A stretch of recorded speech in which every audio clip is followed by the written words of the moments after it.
Again to my YouTube channel learn to educate. आज से हम अपने इंग्लिश ग्रामर के सभी टॉपिक्स को कंटिन्यू करेंगे। आज हम जो सीरीज शुरू करने जा रहे हैं वो है हमारी पार्ट्स ऑफ स्पीच। आप सभी को पता है इंग्लिश का बेस, सबसे ज्यादा बेसिक पार्ट ऑफ स्पीच होते हैं। इसमें हम वन बाय वन सभी टॉपिक्स को, verb, noun, pronoun, adverb, adjective, सभी को वन बाय वन बिल्कुल बेस से जीरो लेवल से कवर करेंगे। तो चलिए लेट्स स्टार्ट और first topic part of speech का जो पहला टॉपिक है दैट इज वर्ब। मैं बता देता हूं मैंने वर्ब को ही क्यों सिलेक्ट किया सबसे पहले, क्योंकि वर्ब आपका एडवर्ब में, एडजेक्टिव में, सब्जेक्ट वर्ब एग्रीमेंट में, टेंसेज में बहुत ही ज्यादा इंपॉर्टेंट रोल प्ले करता है। इसीलिए हम सबसे पहले वर्ब को डिस्कस करेंगे, फिर वन बाय वन हम आगे सभी टॉपिक्स को कवर करेंगे। तो चलिए बिना टाइम वेस्ट किए शुरू करते हैं।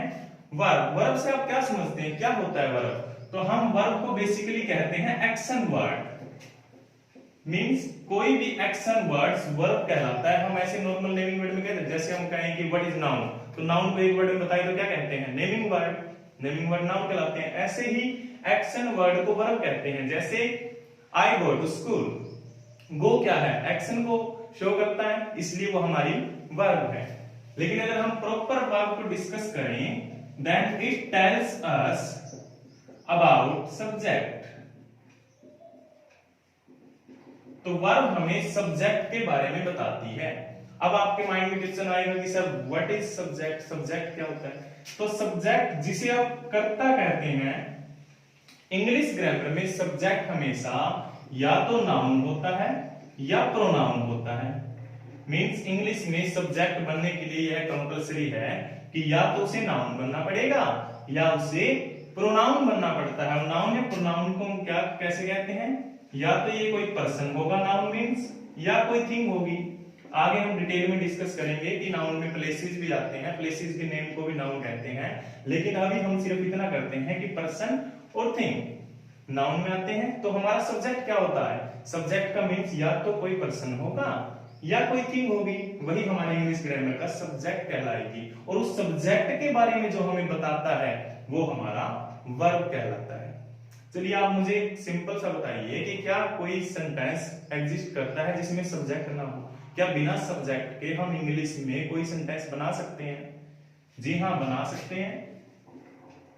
इफ आई से गो देयर, वहां जाओ, इसमें देखिए सब्जेक्ट नहीं है, इसमें सब्जेक्ट अंडरस्टूड है कि यू होगा, यू गो देयर, लेकिन हमने नहीं लगाया। इसका मतलब हम बिना सब्जेक्ट भी सेंटेंस को बना सकते हैं। कंपल्सरी नहीं है। नॉर्मली फ्रेजल वर्ब्स, वर्ब कुछ ऐसी होती हैं जिनमें हमें सब्जेक्ट की जरूरत ही नहीं पड़ती।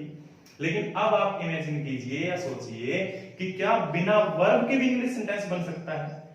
कोई ऐसा सेंटेंस जिसमें एक भी वर्ब ना आती हो? होता है? तो आपको ऐसा नहीं मिलेगा, you will never find it. Why? Because to have a meaningful sentence it must contain at least one or more than one verb। किसी भी सेंटेंस में एक वर्ब आपको हमेशा मिलेगी। क्यों? क्योंकि आपका सब्जेक्ट कॉम्बिनेशन क्या होता है? SVO means subject verb object. तो आपको किसी भी सेंटेंस में एक वर्ब तो कंपल्सरी मिलेगी ही मिलेगी। देन व्हाट आई से, वर्ब हमें बताती है सब्जेक्ट के बारे में। फिर मैंने कहा सब्जेक्ट क्या होता है? तो सब्जेक्ट हमारा नाउन या प्रोनाउन होता है। और अगर हम और ज्यादा एलेबोरेट करें तो वो पर्सन या थिंग होता है। तो मैं चलिए इसको और एलेबोरेट कर देता हूं वर्ब को। It tells us about a person और थिंग डज, कि कोई पर्सन या थिंग क्या करता है, ये वो बताती है हमें वर्ब। कोई पर्सन या थिंग मींस हमारा सब्जेक्ट है जो वो क्या करता है वही हमें वर्ब बताती है। या फिर it tells us about a person और थिंग इज, मींस या तो ये हमें बताती है कि हमारा सब्जेक्ट क्या करता है। क्या करता है मींस एक्शन, उसका एक्शन क्या है यह बताती है वर्ब हमें। या फिर वो व्हाट अ पर्सन और थिंग इज, वो अवस्था मींस उसकी स्टेट, उसकी स्टेट के बारे में बताती है। बेसिकली वर्ब हमें दो चीजें बताती है कि या तो उसका एक्शन क्या कर रहा है हमारा सब्जेक्ट, या फिर वो हमारा सब्जेक्ट किस स्टेट में है, किस अवस्था में है। चलिए इसको और ज्यादा एलोबरेट करते हैं।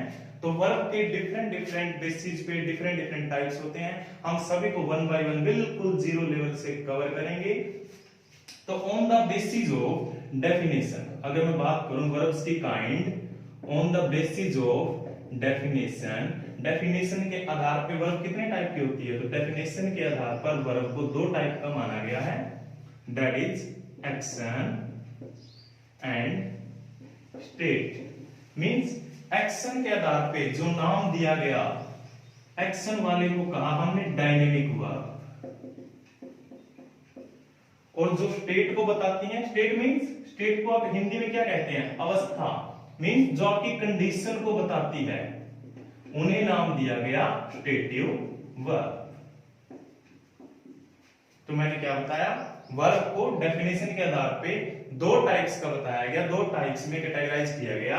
One is dynamic verb, dynamic means, dynamics आपने फिजिक्स में ही पढ़ा है, in the process of change, जो मूव होता रहता है, मींस जो गति में हो, गतिशील को ही डायनेमिक कहते हैं, मींस जिसमें कोई ना कोई एक्शन हो। तो एक्शन के बेस पर डायनेमिक वर्ब बना, और जो स्टेट बताए, उसकी अवस्था बताई कि वो किस स्टेट में है, उस बेस पर स्टेटिव वर्ब कहलाई। अब हम एग्जांपल से क्लियर करते हैं कि कौन सी डायनेमिक वर्ब कहलाती हैं एंड कौन सी स्टेटिव वर्ब्स कहलाती हैं। सो मैंने क्या बताया, on the basis of definition verb have two kinds, one is dynamic verb and second one is stative verb। Dynamic verb वो जिसमें एक्शन होता है कोई ना कोई, and stative verb no action, इसके अंदर हमें कोई भी एक्शन नहीं मिलता, केवल स्टेट कंडीशन मिलती है। एग्जांपल से क्लियर करते हैं, चलिए। He wrote a book and he goes to school on time। Third one is I completed my work yesterday। And instead I know him, he likes English। Third one, I have a book। So what I say, dynamic verb वो verb होती हैं जिनमें कोई ना कोई action होता है। जैसे he wrote a book, उसने बुक को लिखा। यहाँ रोट क्या दिखा रहा है, रोट शो कर रहा है कि कोई एक्शन हुआ है, लिखना भी तो अपने आप में एक एक्शन है। ऐसे ही goes to school on time, वह स्कूल समय पर जाता है। तो जाना क्या है, जाना हमेशा एक्शन को शो करता है, इसलिए हमारा गोज क्या हुआ, हमारा गोज एक्शन हुआ। ऐसे ही I completed my work yesterday, I completed my work yesterday, complete करना भी क्या है, कंप्लीट करना भी हमारा एक्शन को शो करता है। यहाँ पे रोट, गोज, कंप्लीटेड तीनों ही हमारे एक्शन को शो कर रहे हैं, इसीलिए हम इन्हें क्या कहते हैं, डायनेमिक वर्ब्स। अब हम करते हैं stative verb. Stative verb means where no action is took place, जहां पे कोई भी एक्शन नहीं होता। जैसे I know him, मैं उसे जानता हूं, यहाँ पे एक्शन क्या हुआ, I know him, एक्शन की तो कोई भी बात नहीं है इसमें। He likes English, उसे इंग्लिश पसंद है। तो कहने की बात है, इंग्लिश किसी को पसंद नहीं होती। आपको पता बहुत कम बच्चे इंग्लिश को पसंद करते हैं, आपका फेवरेट और कोई सब्जेक्ट हो सकता है, लेकिन इंग्लिश में बहुत ही कम बच्चे हैं जो ऐसा कहते हैं उसे इंग्लिश पसंद है। लेकिन इसमें देखिए एक्शन क्या है, पसंद है तो पसंद, एक्शन वाली तो कोई भी बात नहीं हुई इसमें कि कोई एक्शन हो रहा हो, इसलिए हमारी लाइक्स क्या है, stative verb. And when I say I have a book, have means मेरे पास बुक है, एक्शन तो इसमें भी कोई नहीं है, इसलिए हैव हमारी क्या है, स्टेटिव वर्ब। देखिए हम क्यों कर रहे हैं स्टेटिव वर्ब को, जब हम आगे टेंसेस को करेंगे तो टेंस में इसका यूज होगा, तब मैं कहूंगा कि स्टेटिव वर्ब की आईएनजी नहीं बनती है। तब आप पूछोगे sir what is stative verb, तो इसलिए आप अभी से इनको अच्छे से क्लियर कर लीजिए। जैसे स्टेटिव वर्ब का आईएनजी नो, मैं उसे जानता हूं, इसमें आप कभी नहीं कहते हैं I am knowing to him, know का नोइंग नहीं बनता है। ऐसे ही लाइक, लाइक का liking, I am liking him नहीं बनता है। ऐसे हैव का आईएनजी, देखिए एक्सेप्शनल केस में वहां आपको डिटेल में करवाऊंगा। हैव का आप कहेंगे सर हमने हैविंग देखा है, वो बनता है, लेकिन वो किस सेंस में बनता है ये हम डिटेल में करेंगे कि जब आप खाने पीने की चीजों की बात करते हैं तो हैव का हैविंग हो जाता है, लव का लविंग हो जाता है। लेकिन जब आप जनरली यूज करते हैं स्ट्रेटिव वर्ब्स को तो कभी भी आप इनका आईएनजी नहीं बनाते हैं। ओके फ्रेंड्स, ये तो थे on the basis of definition and now we will discuss on the basis of function. तो स्टूडेंट्स, अभी हमने डिस्कस किया वर्ब को on the basis of definition, अब हम कर रहे हैं on the basis of function. Means function के आधार पर वर्ब को कितने काइंड्स में कैटेगराइज किया गया है, तो वही दो काइंड्स में, वन इज ऑक्सिलरी वर्ब्स जिसको आप हेल्पिंग वर्ब भी कहते हैं, and second one is main verb. जैसे डेफिनेशन के आधार पर दो काइंड्स थे वर्ब के, वैसे ही फंक्शन के आधार पर वर्ब के दो काइंड्स होते हैं, ऑक्सिलरी जिसे आप हेल्पिंग वर्ब भी कहते हैं और मेन वर्ब। चलिए हम एग्जांपल से क्लियर करते हैं। If I say he is ill and then I say he is doing his work, again I say he has a book and then I say he has written, then third one, I do the work and I do not come। चलिए example से देखते हैं। जब मैंने कहा he is ill, तो आप देखेंगे ही क्या है, ही हमारा सब्जेक्ट है, प्रोनाउन इल, इल की पार्ट ऑफ स्पीच क्या आएगी, इल, यहाँ पे इल है बीमार, वो ही के बारे में बता रहा है, और जो ही के बारे में विशेषता बताता है हम इंग्लिश में उसको एडजेक्टिव कहते हैं। यह हम आगे डिटेल में कहेंगे। तो इल हमारा एडजेक्टिव है। अब हम देखेंगे इज क्या है। तो स्टूडेंट्स, आपको कंफ्यूज नहीं होना, आपको सिर्फ एक चीज ध्यान देनी है कि अगर किसी सेंटेंस में दो वर्ब है तो उनमें से एक ऑक्सिलरी वर्ब होगी, एक मेन वर्ब होगी, और अगर सिर्फ एक ही वर्ब है तो वो आपकी मेन वर्ब कहलाती है। तो इज यहाँ पे आपकी एक्ट कर रही है मेन वर्ब। अब यहाँ देखिए ही is doing his work, he pronoun आपका, डूइंग, डूइंग तो आपको पता है मेन वर्ब है। तो फिर इज क्या है, क्योंकि इसमें मेन वर्ब हमारी पहले ही आ चुकी है, इसमें दो वर्ब एक साथ नहीं आ सकती, तो इज हमारी कहलाएगी ऑक्सिलरी वर्ब्स या फिर हेल्पिंग वर्ब्स। ऐसे ही आप देखेंगे ही हैज अ बुक, उसके पास एक बुक है, ही तो यहाँ पे हमारा प्रोनाउन है, बुक नाउन है, तो बचा क्या हैज, ये तो आपको पता है आर्टिकल है, और आर्टिकल के बाद हमेशा नाउन आती है। ये बता याद रखेंगे कि आर्टिकल के बाद हमेशा और हमेशा नाउन आएगी, and noun is always followed before an article, article हमेशा नाउन से पहले आता है। तो देखिए हैज, क्योंकि यहाँ पे एक ही वर्ब है तो इसलिए हम क्या लिखेंगे, ये हमारी हुई मेन वर्ब, क्योंकि दूसरी वर्ब नहीं थी। लेकिन ही हैज रिटन, यहाँ पे रिटन देखा हमने, रिटन मेन वर्ब है हमारी, तो हैज क्या हुई, दो वर्ब एक साथ आएगी नहीं, इसलिए हम हैज को लिखेंगे as a auxiliary verb. Okay, अब देखिए आई डू द वर्क, यहाँ पे हमने देखा आई तो हमारा प्रोनाउन है। अभी कुछ बच्चे कंफ्यूज हो जाते हैं कि सर वर्क क्या है, वर्क वर्ब है या नाउन है। तो देखिए वर्क दोनों टाइप से बिहेव करता है, वो एज ए नाउन भी बिहेव करता है और एज ए वर्ब भी। लेकिन अभी मैंने क्या बताया, noun is always followed by article, article के बाद हमेशा और हमेशा नाउन आएगी।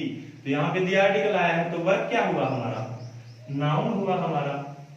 ठीक है, तो वर्क दोनों टाइप के, जैसे मैं आपको वर्क का एग्जांपल देता हूं, they work and then I say they do the work.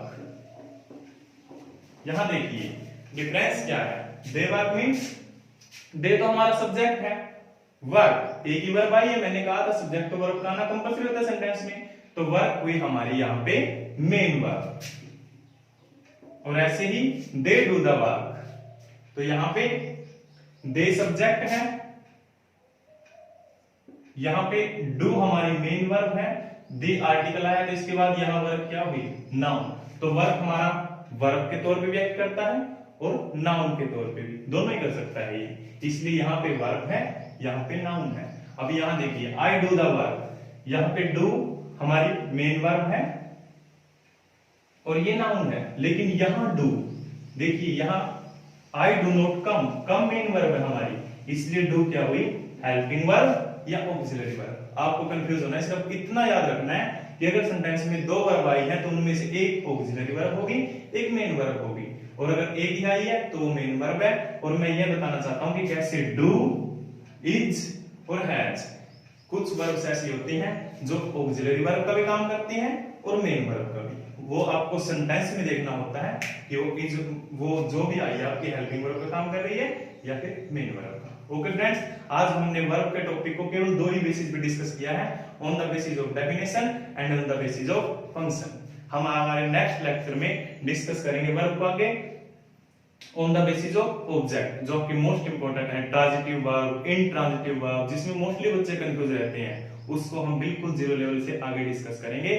Thanks for watching, keep supporting us, like and subscribe जरूर करें। Thank you.